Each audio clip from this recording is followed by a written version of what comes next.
the latest news of that.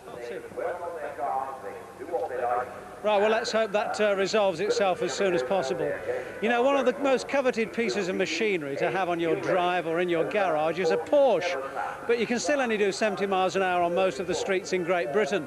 But some of the fastest in the country have been competing here today in the Loctite Porsche race. And what a battle that turned out to be. 9 to 8, they all move away, and it's Mike Jordan who makes the best start, but Nick Wenham going ahead. Nick Wenham storms ahead and goes in to take a very close line, and it's Wenham who has that lead, although Mike Jordan is challenging.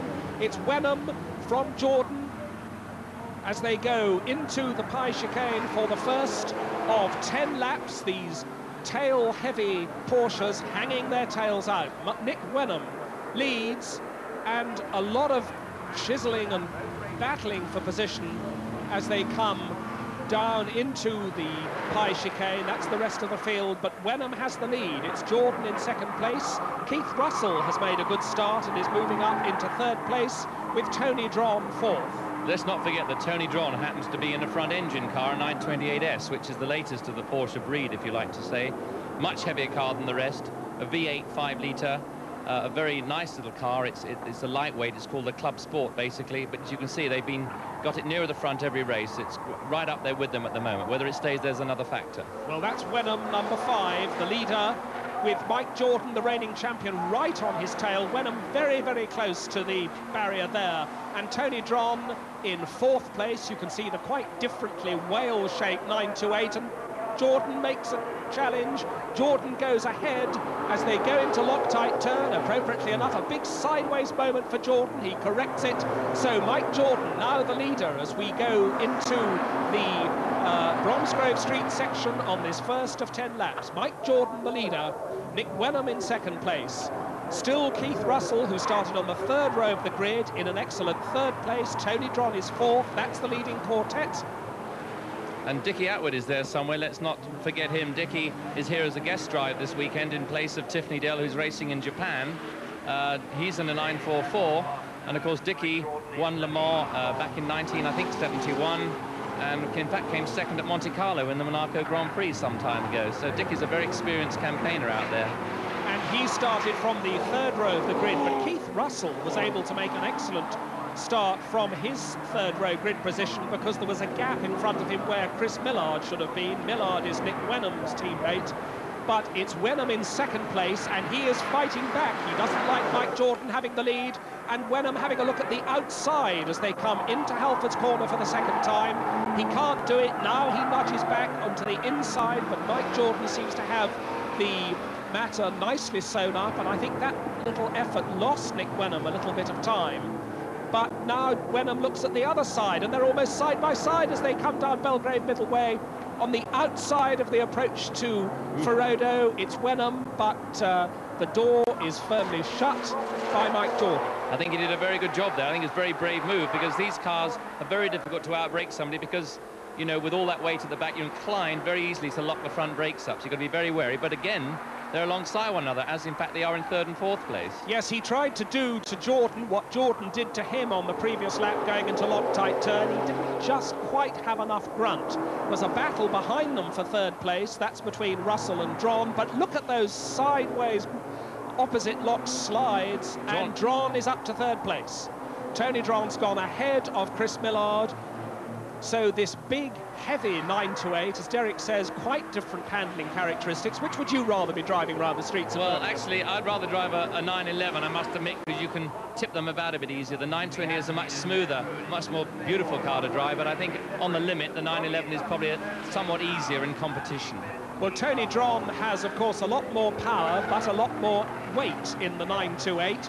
But nothing like the long sideways slides that Keith Russell in the yellow car behind him is indulging in. And as they get onto the long straight going up Peter Barwell Hill, can Tony Drawn's extra power pull him away? It doesn't look like it, because Keith Russell is right there with him. Still Jordan leading, still Wenham second, but this is the battle for third place. And on the brakes they go over that bump. Let's not forget also that Tony Drawn has ABS, anti-lock brakes on that 928, which of course the 911s do not have. and it means that he can brake much more positively over on these bumpy corners or bumpy entrances to corners that he's having to take over. Well, Jordan has a little bit more air between himself and Wenham in second place, but here's the third place battle once more. Tony Dron, the motoring journalist, and a man with a lot of racing experience over the years. He was made a very professional single-seater effort at Formula 4 a long, long time ago. And you can see in the lead, Mike Jordan still, Nick Wenham following him through, and this time Dron is clear of Keith Russell. There's Keith Russell, and everybody looking a little bit tidier now as the race settles down. Not quite the lurid styles. In fact, the lurid slide that time seemed to come from Tony Dron. But this is Mike Jordan, the reigning champion in this class of racing, in his beautifully turned out 911. And on his tail, Nick Wenham. Wenham, if anything, falling back as they go down the long straight. There's Tony Dron in third place. There is Russell in fourth place, and then quite a gap before we get the pursuit with Dickie Atwood there, I think, in sixth place. So Richard Atwood, in fact, Dickie Atwood having a go. You just saw him going out of the picture there. Dickie Atwood making a challenge to move up into fifth place, and he's done it. That's Dickie Atwood in the turbocharged 944 with the bands across the bonnet, and he has moved ahead of one of the 911s. So Atwood now leading a little bit. In fact, he's gone ahead of Mike Burt, who is in the 911 right on his tail. Now, that's a very stable handling car, the 944 Turbo, isn't it, Derek? Yes, it's very stable. Again, it's rather like the 928S. Almost too stable for the sort of racing that they're doing. It's a perfect road car, but of course, it is such a good handling car that you can't actually throw it around the way you'd like to. A 911, you have to drive a 911 all the time. You have to be on top of it, you have to attack it. If you attack it, you drive it very quickly, and that, of course, that's what the two gentlemen at the front are doing. And Richard Atwood with this tremendous experience. We've got a fastest lap for Wenham, so Nick Wenham in second place, pursuing Mike Jordan still, has set the fastest lap of the race so far. Richard Atwood, though, look how smooth he looks. This is a man with a Formula 1 BRM career. He was second in the Monaco Grand Prix in the 60s. He was the Le Mans winner, as Derek says, in 1970 in one of the big 917 Porsches. A little bit of a twitch there, though, coming through the very tight Zenith bend. And there's the battle, and I think Wenham's a little bit closer. That fastest lap must have helped him a little bit. Nick Wenham in second place, certainly hasn't given up in his pursuit. We're now on the fifth lap as they go into Bolly Slip Corner, and quite a tight line there from Wenham. He seems to have plenty of road. Tony Dron having a sideways moment, but Mike Jordan still with a little bit of a lead. It's 0.8 of a second on the stopwatch.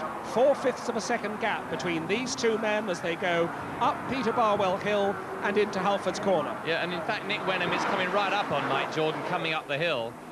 He seems much neater, but he seems to, in fact, not use as much of the road. I think if he was to extend himself just a little bit more, he's gone out very wide around Halfords. You see, he lost a lot of time there. He doesn't seem to be so consistent as Mike Jordan is in front, and I think that's to his detriment. So it's 911s battling for the lead. It's a 928S in third place. It's a 944 Turbo in fifth place. That's Dickie Atwood's car.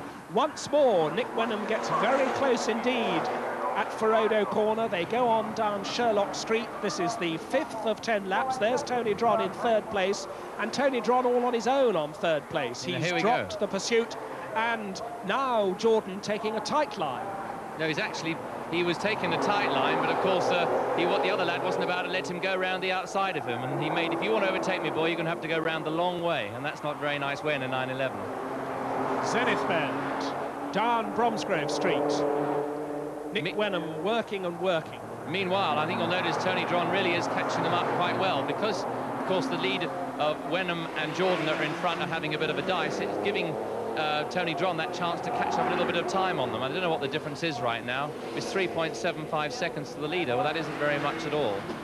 Yes, so Tony Dron with the halfway point just completed there. Number 5 is Nick Wenham in second place. And behind these two, Tony Dron in third place in the 928 is closing. That's the Pie chicane. out of the Pie chicane, on up Pete Barwell Hill.